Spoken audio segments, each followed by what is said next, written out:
السلام علیکم ورحمۃ اللہ وبرکاتہ۔ الحمد للہ رب العالمین وما ارسلناک الا رحمۃ للعالمین۔ محترم ناظرین کرام، میں آپ حضرات کی خدمت میں دو سوال لے کر حاضر ہوا ہوں۔ میں دونوں سوال آپ کے سامنے رکھتا ہوں اور ایک سوال کے جواب میں خود دوں گا اور ایک سوال کے جواب مجھے آپ سے چاہیے۔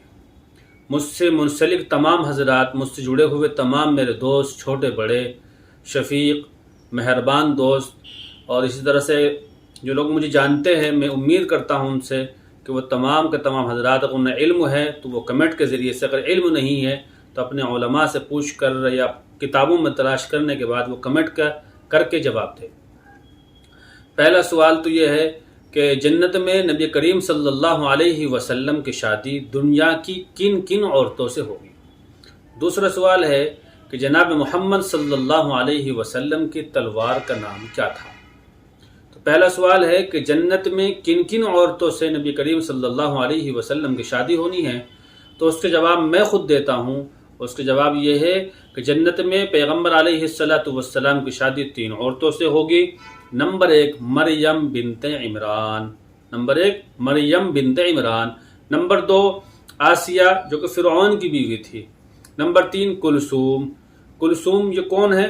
یہ حضرت موسیٰ علیہ السلام کی وہ بہن ہے کہ جب موسیٰ علیہ السلام کو پانی سے فرعون نے اٹھایا اور دودھ پلانے کی کوشش کی، ان کی بیوی نے، اس نے دودھ کسی کا نہ پکڑا۔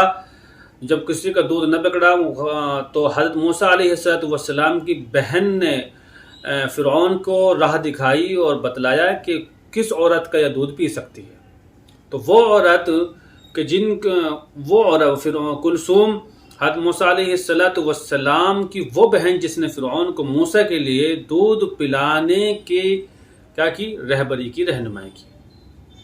اب دوسرا سوال وہ میں آپ کی خدمت میں چھوڑ دیتا ہوں اور مجھے امید ہے کہ آپ اس سے جواب دیں گے انشاءاللہ۔ اگر نہیں دے سکے اور اول تو دے دیں گے تو انشاءاللہ کل کی کلم میں وہ جواب آ جائے گا۔ حضرت نبی پاک صلی اللہ علیہ وسلم کی تلوار کا نام کیا تھا؟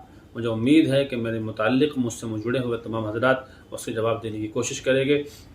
جس کا جواب صحیح ہوگا میں اللہ سے دعائی کر سکتا ہوں، اللہ اس کے علم میں برکت عطا فرمائے، خدا اس کی عمر اللہ اس کو سلامت رکھے۔ جزاکم اللہ، السلام علیکم ورحمۃ اللہ۔